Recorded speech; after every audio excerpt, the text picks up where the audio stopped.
साईं बाबा की उदी देखने में सिर्फ राख लगती है, पर इसके अंदर छिपा है एक गहरा रहस्य, श्रद्धा, सबूरी और दिव्य कृपा का संगम।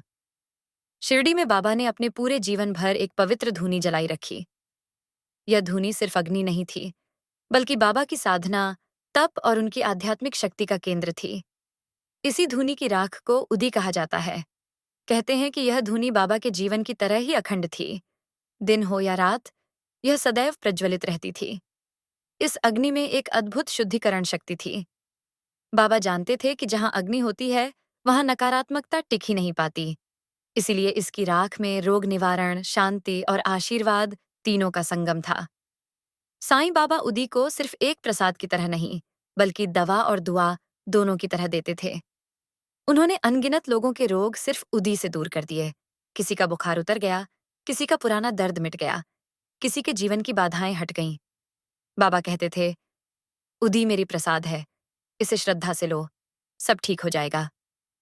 यही उदी का पहला रहस्य है, दिव्य उपचार की शक्ति। दूसरा रहस्य था कर्म शोधन। बाबा मानते थे कि मनुष्य की परेशानियां सिर्फ बाहरी नहीं, कई बार कर्मों से भी जुड़ी होती हैं।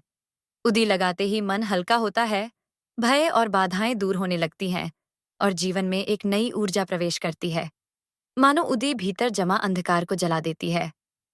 तीसरा और सबसे बड़ा रहस्य है श्रद्धा और सबूरी। बाबा कहते थे, उदी तभी प्रभावी होती है जब दिल में विश्वास हो। उदी केवल राख नहीं है, यह उस विश्वास का प्रतीक है जो मनुष्य को चमत्कारों से जोड़ देता है। जब भक्त उदी लेते हैं तो वे सिर्फ राख नहीं, बल्कि बाबा का आशीर्वाद अपने माथे और मन पर लगाते हैं। यही वह क्षण है जब विश्वास चमत्कार में बदल जाता है। आज भी शिरडी की वही धूनी प्रज्वलित है जो बाबा के समय में जलती थी। आज भी वहीं से उदी ली जाती है। और आज भी लाखों लोग इस उदी को अपने जीवन की रक्षा, शक्ति और शांति का स्रोत मानते हैं। यह सिर्फ परंपरा नहीं है, यह एक जीवित अनुभूति है कि बाबा आज भी हमारे साथ हैं, हमारी रक्षा कर रहे हैं और अपनी कृपा बरसा रहे हैं।